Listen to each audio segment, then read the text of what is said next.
don't know. eke it out of you. Maybe you should ask some questions. Okay.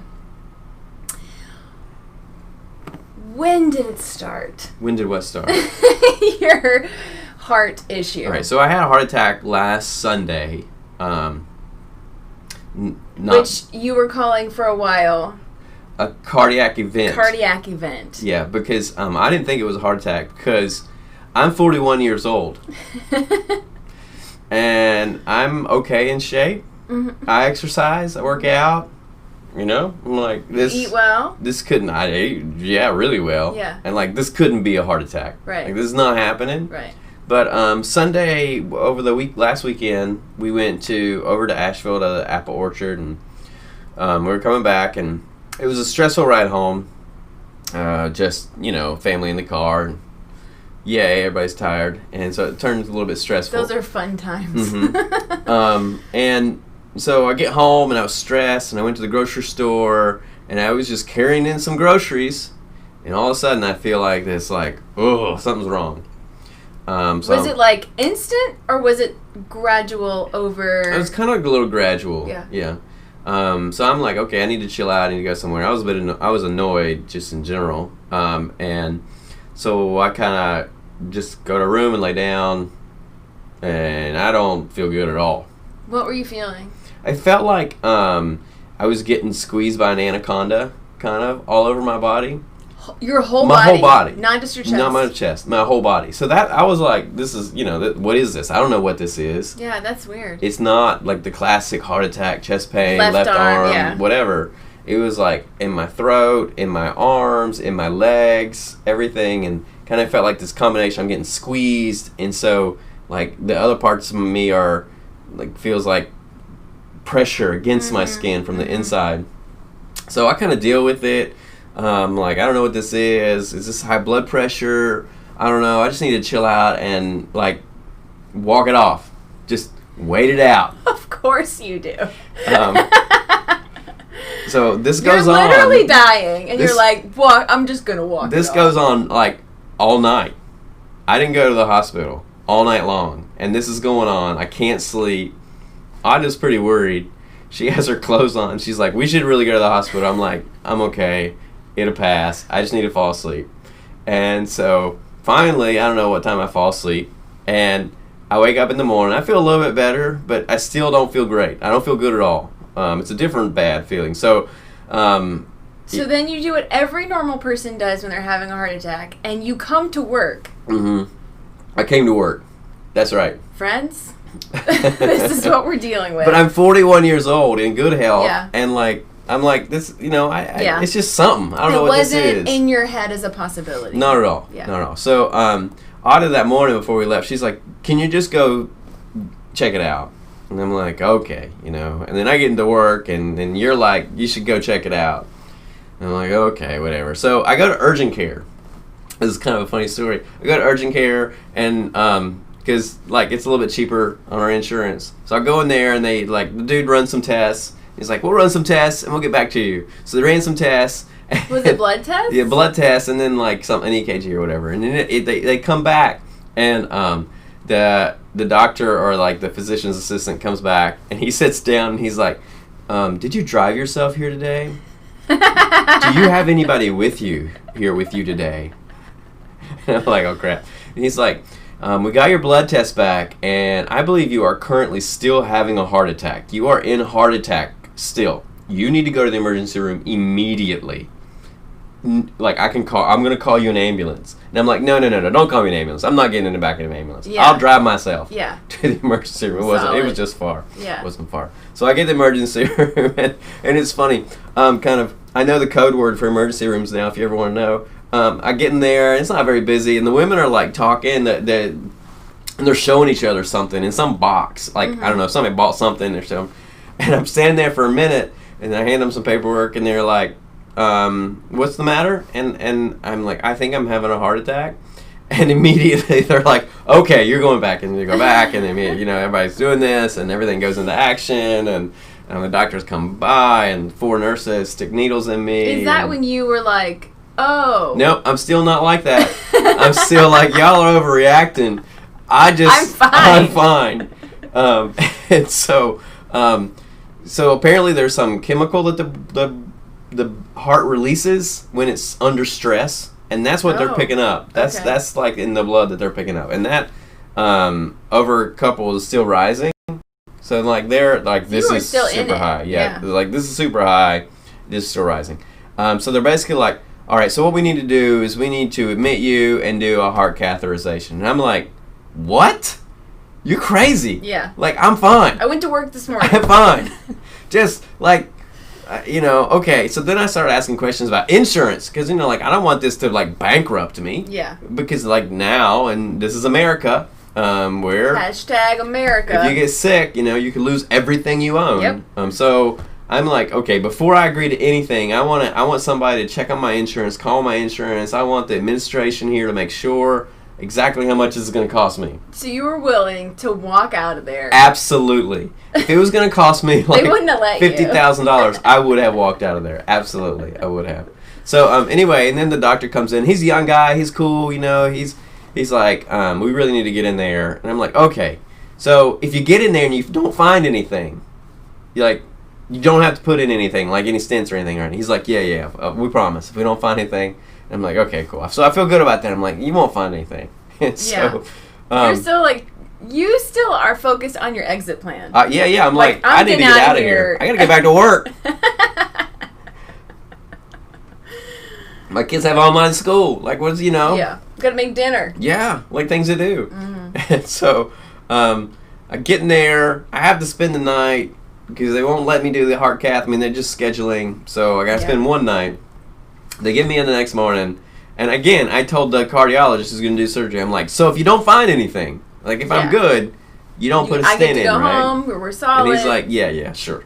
While one doctor, like he was an older cardiologist, and he was like, you definitely had a heart attack, and we're treating this like a heart attack. He was an Indian guy, and I'm like, I don't think this is a heart attack. So even with all of that, you still thought this was not a heart attack? Totally. Like, everybody's telling you. Yeah. You had a heart attack, friend. I'm still like, I'm not sure if this was. Total in denial. Yeah. That's classic denial. So I get the heart cath, and they're, they see everything. And what did they see? And so what they saw was, like 3 of my arteries were like 95% blocked. So this is like, you're in deep trouble. Yeah. And they're basically like, you were in deep trouble here. Yeah. Like this is not just some little thing. You were like, your arteries, 2 of them for sure, were almost completely blocked. Yeah. You had no blood flow coming from your heart, or whichever direction that goes to. It's crazy that you can be living like that and not know. Mm-hmm. Yeah, I mean, I did have some signs of like, it was getting harder to run lately in the last couple years. Harder to do like cardio exercise. I would feel it, kind of a pressure in my chest, but I was just like, I'm just out of shape. Yeah. I need to get in better shape. I need to run more. Right. And so, afterwards they're like, we've never seen anything like this. The cardiologist, I'm like, oh, that's encouraging. He's like, actually, no. I see this all the time in 75-year-olds who come to the hospital.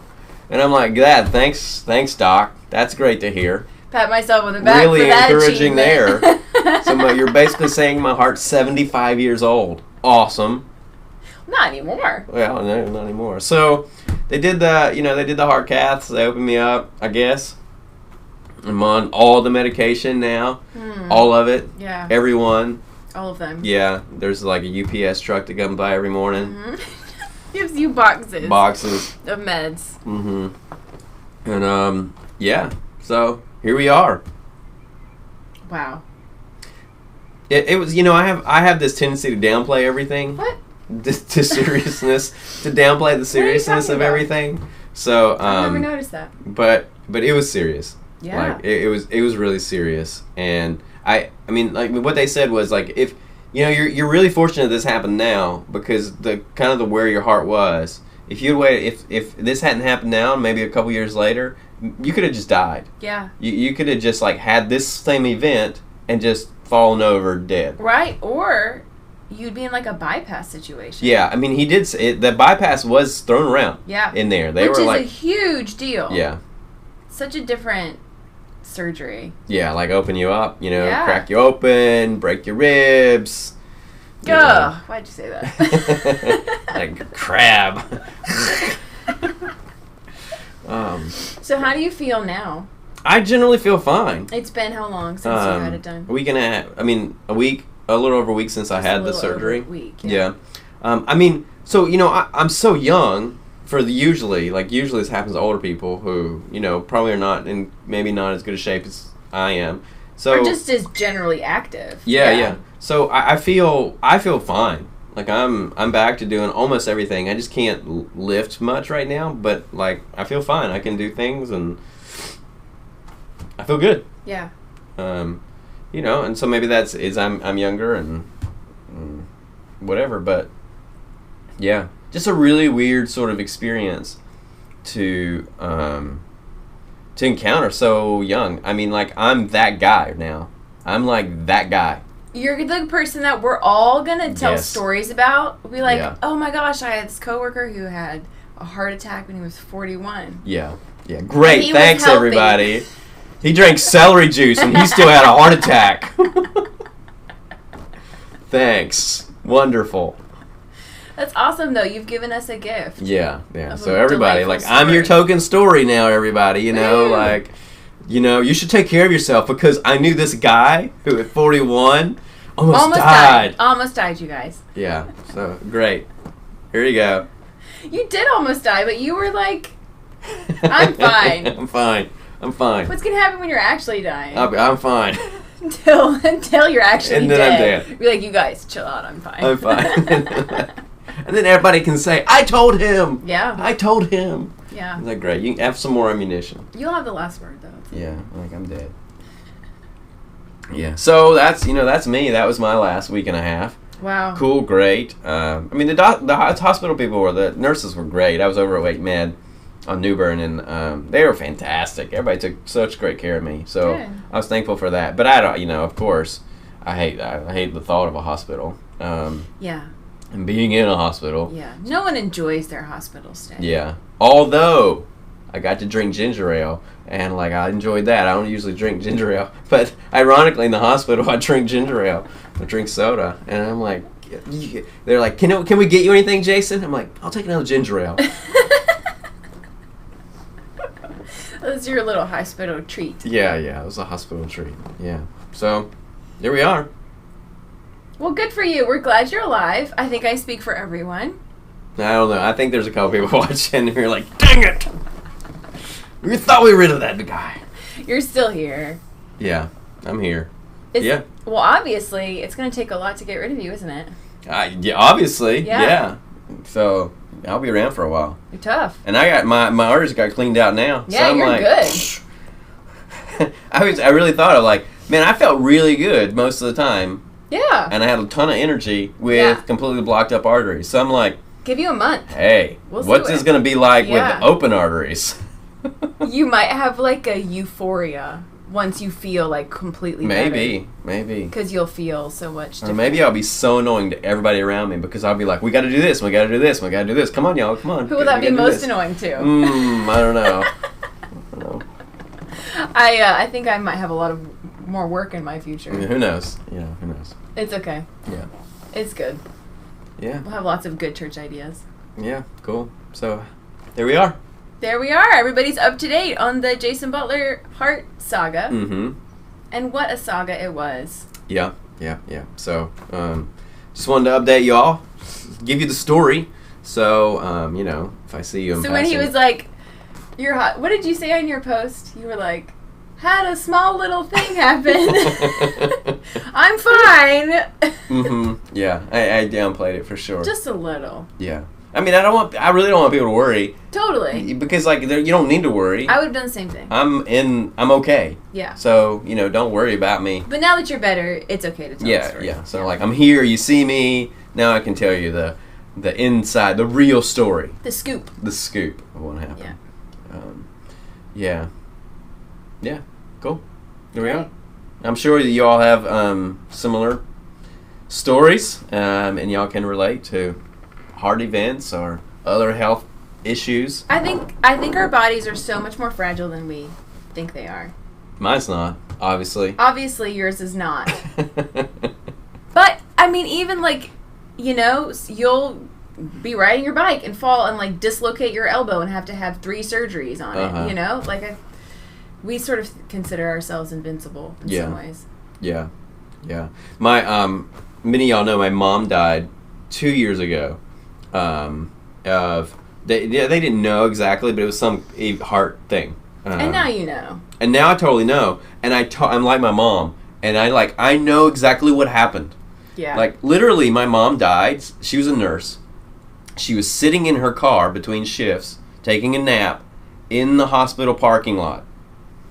And she had a heart attack. Didn't go inside. And did not go inside. Thought she was fine.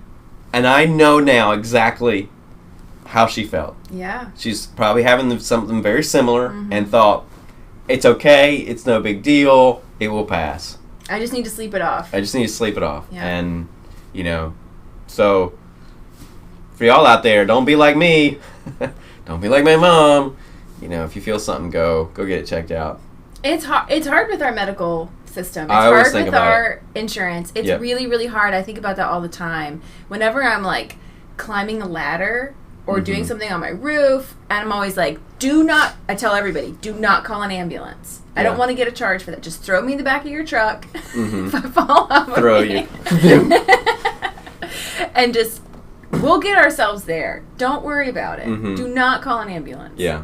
Because I'm worried about the cost. Like, how stupid is that? I know. Isn't it crazy to have a life event, like a life-threatening moment? The fact that you were in the hospital and you were like, can we just talk about how much this is going to cost me? Yeah. While you're having a heart attack. Yeah. Literally, I had administration come to me. Yeah.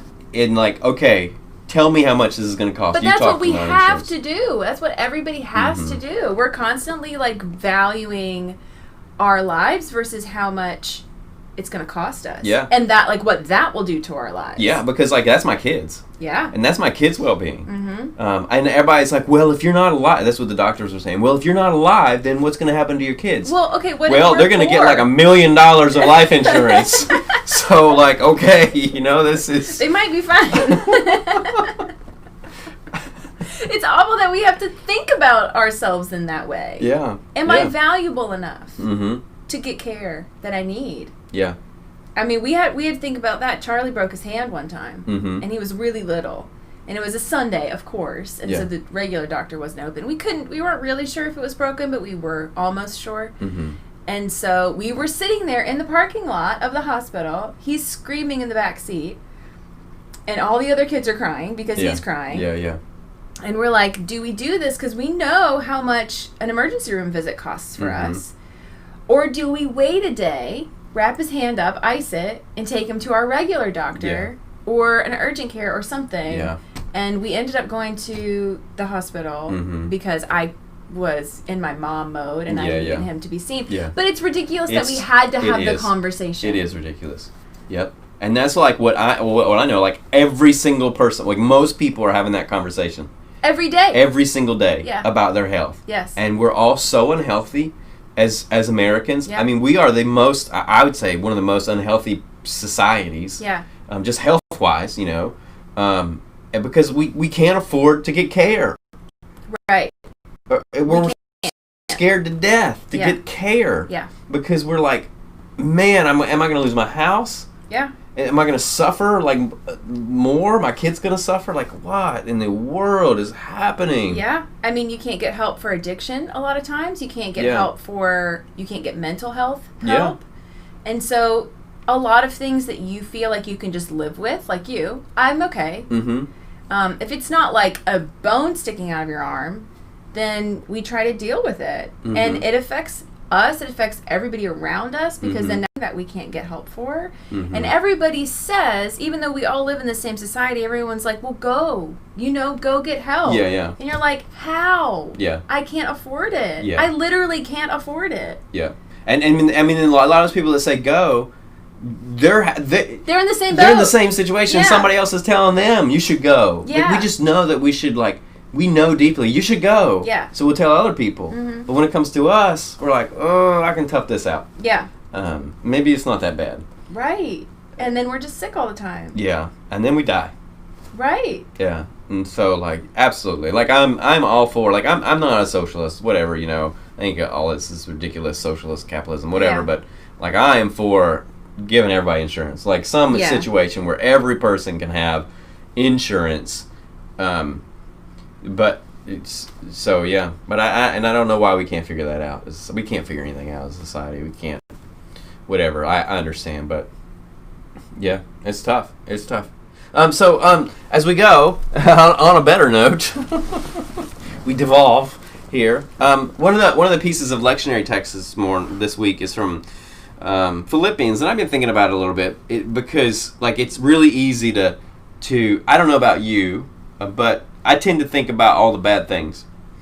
And all the bad things kind of get stuck in a loop in my head. All the things that could go wrong. I'm a disaster planner. So I'm thinking like 9 steps ahead of like what could possibly go wrong if this situation went in a different direction. Right.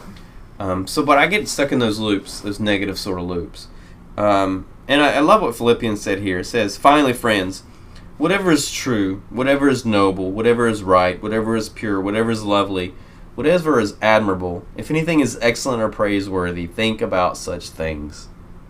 Like, I need to think about good things. I need to, like, in my mind, like today, what are the good things around me, the good things in life that I can be thinking about, that I can be dwelling on. And I think that doesn't mean ignore the things that you're going through or, you know, be irresponsible. But there does require a balance. And you're right, it's really easy to get sucked into that negative side and you can't even see the good then at that point. But I think if we keep our eyes open and our blinders off and we are able to absorb that good, it is such a healthier state of being. Yeah. And right now it's really hard.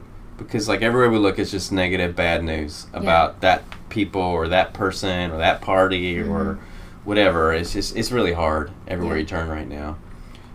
But sometimes it's as simple, I think, as making an intentional goal to find those little moments of joy, which you can do. I mean, you can manufacture them if you have to. But, you know, even just with creation and it's been a really nice week and it's been beautiful outside and, you know, even just thinking about memories that were good times, were good things, where you felt loved and appreciated and safe. Even that can help sort of pull you out of that mire that we so easily get stuck in. Yeah, absolutely. So, friends, think on the good things today. What are some good things that you have in your life? Some beautiful things. Some joys, some happinesses, some wins. What are those things? People that you love, people that love you. Maybe think on those things today. Allow those things to really have a prominent space in the living room of your brain today. Instead of all this stuff that's happening around us. That's important. We need to be woke. We need to have, understand what's going on. But sometimes it can be overwhelming, and in order, I think, to be good in a society that's really difficult, is like we have to have the mental capacity to deal with the difficult. So that then is like, let's dwell on the good. Yeah. Let's be let's be thankful and healthy. And healthy. Yeah. And then we can function better in society around us. So whatever is good, whatever is true, whatever is honorable and excellent for you today, dwell on those things, and let those things give you joy today. Well, that's it. A little bit long here today, but thanks for joining me, and thanks for your prayers and concerns and thoughts. I really appreciate those. And so happy Thursday, and we'll be back next week. So hope you have a great week.